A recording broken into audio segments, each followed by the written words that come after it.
C'est lors de cette étape bénite que j'ai rencontré le cheikh, satisfaction d'Allah sur lui, à la ville d'Oujda.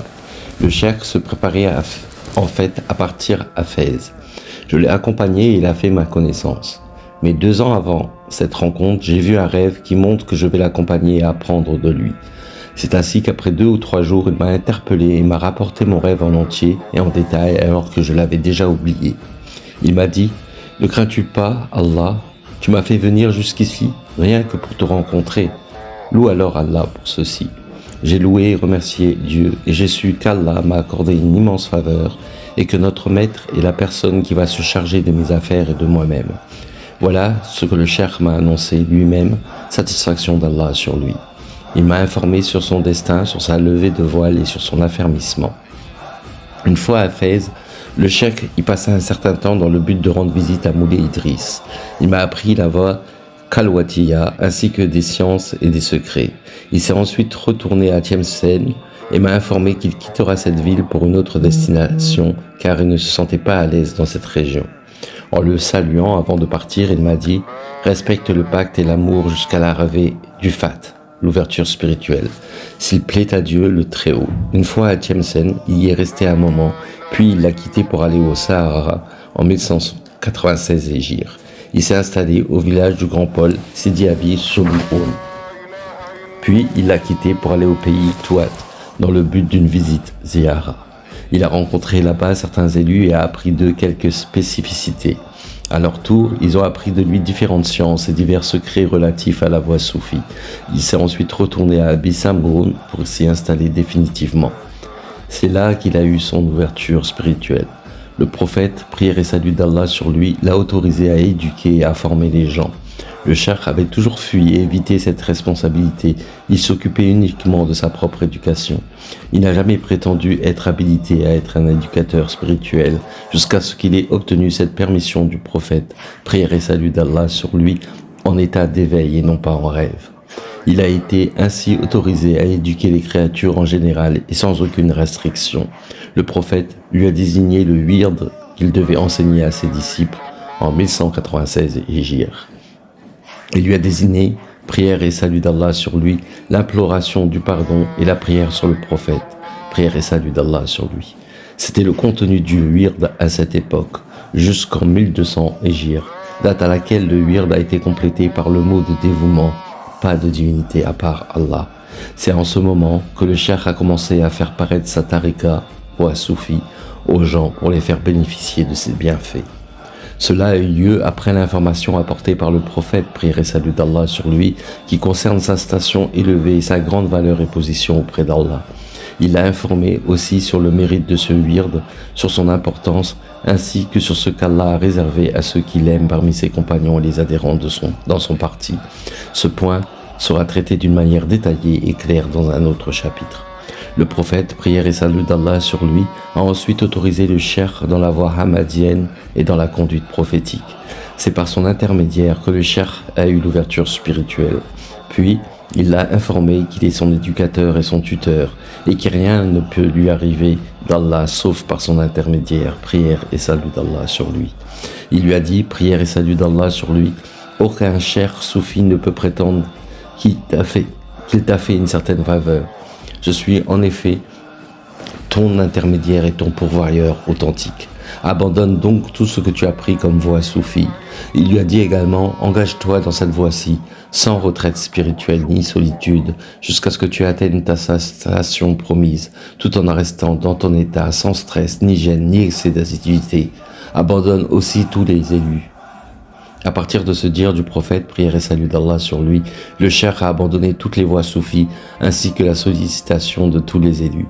Considérez donc clémence d'Allah sur vous, cette diligence à l'égard de notre cheikh, satisfaction d'Allah sur lui, ainsi que cet amour et cette spécificité de la part du maître de l'univers, prière et salut d'Allah sur lui.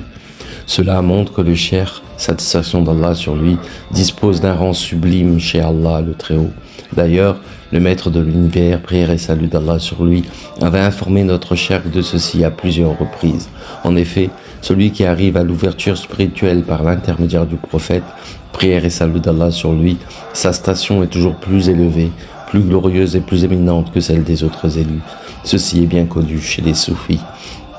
De même, ses compagnons ont généralement plus d'importance que les compagnons des autres cheikhs, satisfaction d'Allah sur eux. C'est l'exemple du cheikh Mouli Abdelkader Jilani qui a dit « Un œuf de chez nous compte pour 1000 », etc., en faisant allusion à ses compagnons, car son ouverture spirituelle et son ascension se sont déroulées par l'intermédiaire du prophète, prière et salut d'Allah sur lui. Celui qui atteint l'ouverture spirituelle et l'arrivée à la connaissance d'Allah par l'intermédiaire direct du prophète, prière et salut d'Allah sur lui, a une importance et une valeur qui dépassent de loin celle des autres disciples. Cette ouverture et cet afflux activés directement par le prophète, prière et salut d'Allah sur lui, en faveur de notre cher Sidi Ahmed Tijani, satisfaction d'Allah sur lui, ont eu lieu au début de l'année 1200 Hégire à Abu Samgoun et à Shelala. À partir de ce moment, louange à Allah, les secrets, les lumières, les manifestations, les ascensions et la perfection des lumières se succèdent sur le cheikh. De même, plusieurs groupes de personnes viennent lui rendre visite de différents pays et régions afin d'apprendre de lui, de profiter de sa visite et de tirer profit de ses secrets. Parmi les afflux du cheikh, satisfaction d'Allah sur lui, je peux citer un ensemble d'informations qui m'ont été dictées par lui-même à partir de sa mémoire et de ses mots. Ces afflux seront donc présentés aux lecteurs à leur place. Ils éblouissent les intellects et annihilent le raisonnable et le rapportable. Le cheikh, satisfaction d'Allah sur lui, est resté en cet état dans cette région. Nous y sommes rendus à plusieurs reprises pour le voir. Nous sommes venus lui rendre visite dans ce village pendant le Ramadan en 1203 Hégire. À chaque visite, nous entendions de lui différentes sciences et divers secrets qu'on n'avait pas entendus lors de la visite précédente. Je continue à enregistrer ce que j'entends de lui et ce qu'il nous dicte à partir de sa mémoire et de ses propres mots. Puis, le cheikh a quitté le pays sahraoui mentionné le 17 Rabia, prophétique, 1213, pour entrer à Fès le 6 Rabia, 1213. Nous étions en sa compagnie depuis Abi Samgoun jusqu'au moment où nous sommes arrivés à Fès.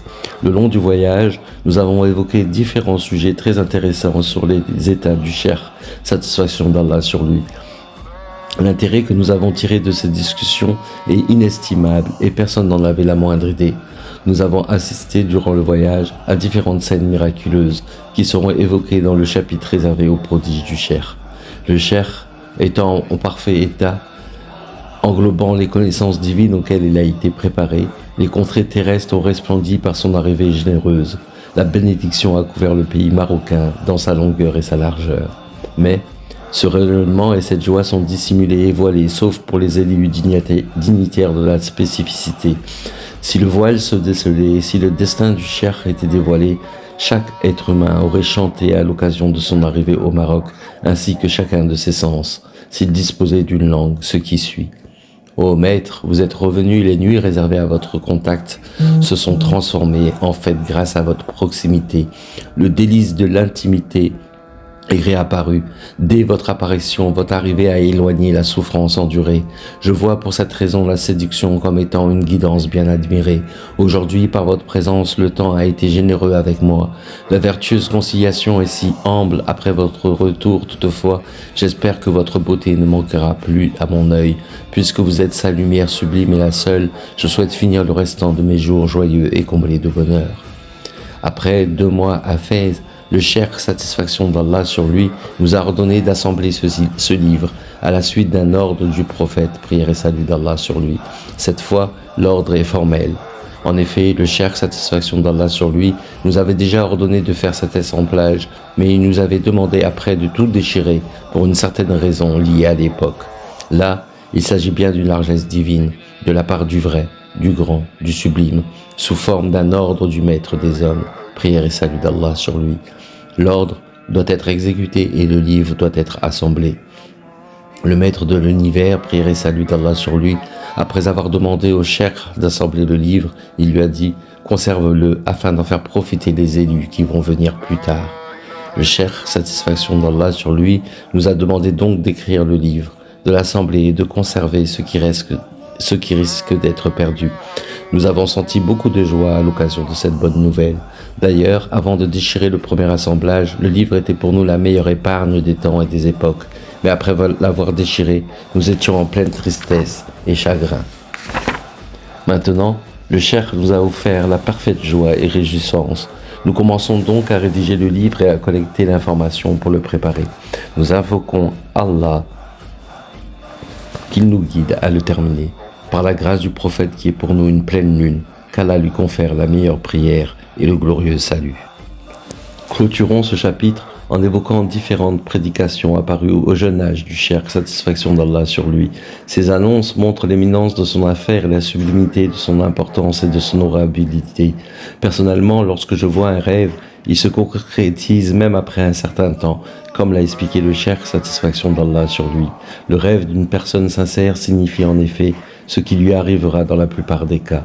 C'est ce qui nous a été rapporté par Sayyidina Aïcha, la véridique satisfaction d'Allah sur elle. Le début de la révélation du prophète, prière et salut d'Allah sur lui, a été sous forme de rêve vertueux.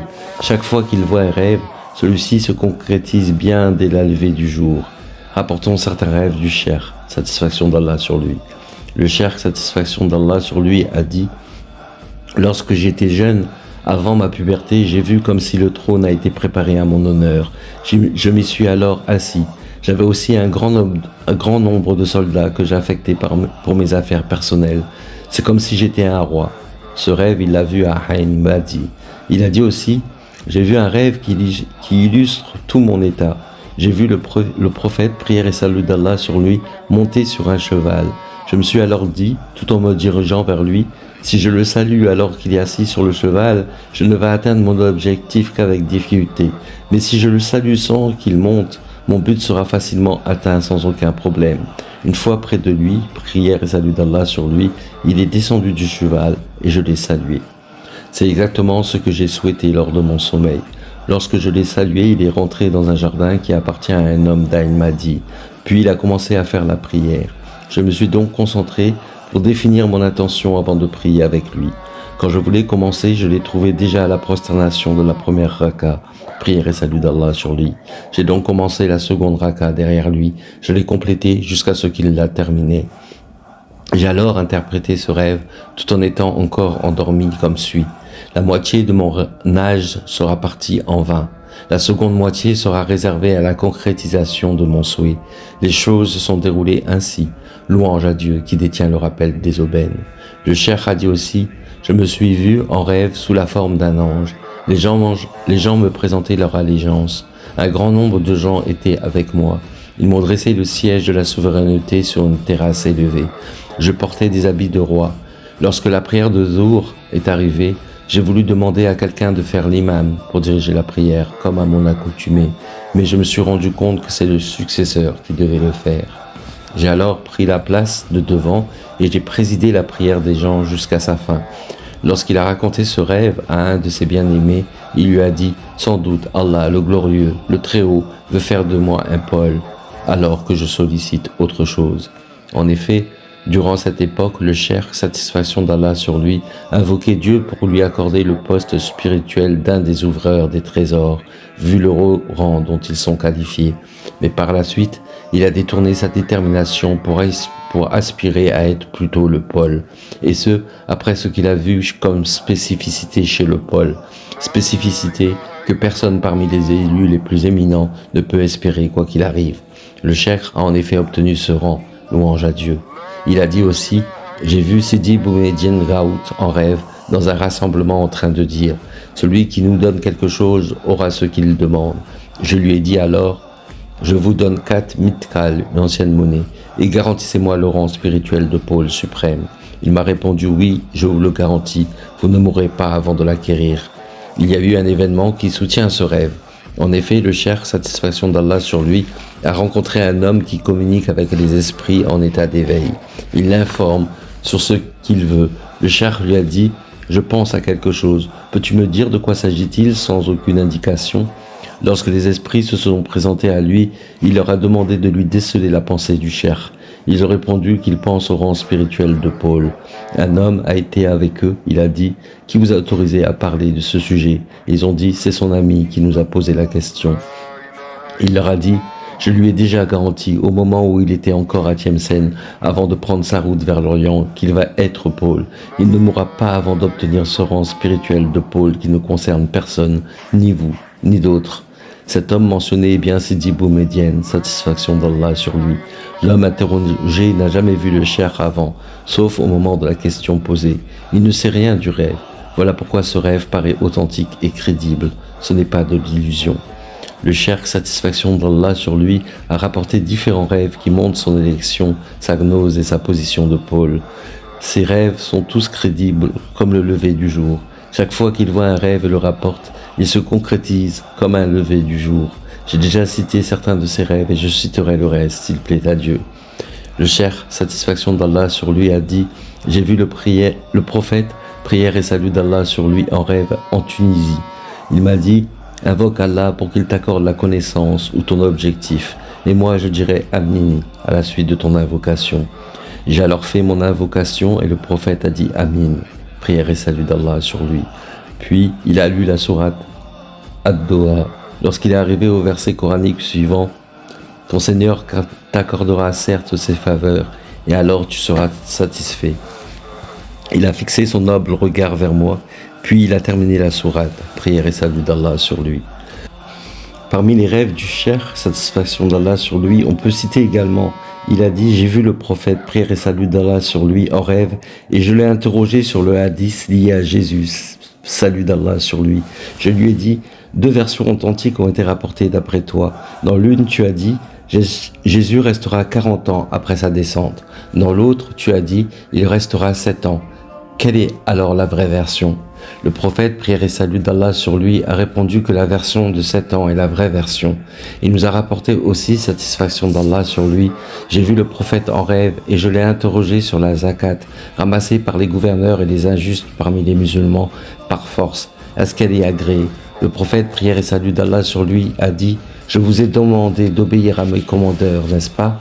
Le cheikh, satisfaction d'Allah sur lui a dit « Que direz-vous de ceux qui peuvent la confier à d'autres personnes sans qu'ils risquent d'être touchés par leur injustice ?» Le prophète, prière et salut d'Allah sur lui, a dit « S'il donne alors la zakat à ses commandeurs, j'invoque Allah qui les anatémise. » Parmi les dires du cheikh, satisfaction d'Allah sur lui, je me sentais gêné et j'exigeais que l'eau d'ablution soit très propre. J'évitais alors d'utiliser de l'eau déjà troublée par l'ablution des autres. J'étais ainsi très exigeant jusqu'au moment où j'ai vu le prophète, prière et salut d'Allah sur lui, faire son ablution à partir d'un récipient qui contient de l'eau trouble, affectée par l'ablution des gens. Il m'a dit, je suis Mohammed, le messager d'Allah. Prière et salut d'Allah sur lui. À partir de ce moment, je ne me sentais plus gêné. Le cheikh, satisfaction d'Allah sur lui, nous a rapporté également ce qui suit. J'ai vu le prophète Moussa, prière et salut d'Allah sur lui, et Sidna Mohammed. Je lui ai dit, il nous a été rapporté que Karoun a vu le lieu où tu as jeté le nom suprême d'Allah dans la mer, afin de montrer la tombe de Sidna Youssef, salut d'Allah sur lui. Karoun a pris le lieu où a été écrit le nom suprême d'Allah et a commencé à le jeter là où il y a des trésors. Ceci lui apparaissait. Voilà comment il a obtenu sa très grande fortune. Il m'a dit, oui, c'est vrai. Je lui ai dit, est-ce que le gnostique a le choix d'agir ou de ne pas agir? Il m'a dit, uniquement s'il atteint tel rang spirituel, etc. Le cheikh ne nous a pas indiqué ce rang. Regardez, clémence d'Allah sur vous, les états de ce cheikh et son comportement avec l'élite des créatures. Son sommeil devient comme son éveil. Il interroge le prophète sur ce qui l'intéresse. Voilà les états des hommes dont l'esprit l'emporte sur le corps, l'origine de l'esprit et la propreté et la pureté. Nous invoquons Allah le Très-Haut qui nous range tous dans le groupe de l'élite de ses élus et bien-aimés. Le cheikh a vu d'autres beaux rêves. Voilà ce qu'on a pu présenter de ce qu'il a vu pendant son jeune âge. Actuellement, il ne nous rapporte que rarement ses rêves. Ces rêves susmentionnés concernent ainsi la période qui précède celle durant laquelle le maître de l'univers, prière et salut d'Allah sur lui, a informé le cheikh, satisfaction d'Allah sur lui, de son rang spirituel. Aujourd'hui, louange à Dieu, il a informé sur cette position et sur ce qu'Allah lui a préparé. Il est impossible de rapporter ce qu'il lui a communiqué parce que cela dépasse les raisons. Le prophète, prière et salut d'Allah sur lui a garanti ce rang spirituel ainsi que toutes ses demandes, même celles liées au monde d'ici-bas. Nous en parlerons en détail dans le chapitre correspondant, s'il plaît à Dieu. Nous invoquons Allah par la grâce de son prophète bien-aimé et messager, qui nous range dans le divan de l'élite des gens dignes de son amour et de sa dilection, qu'il nous fasse mourir dans l'amour de ce noble maître, tout en suivant la conduite de son prophète sublime. Amin. اللهم صل على سيدنا محمد الفاتح لما أغلق والخاتم لما سبق ناصر الحق بالحق والهادي إلى صراطك المستقيم وعلى آله حق قدره ومقداره العظيم.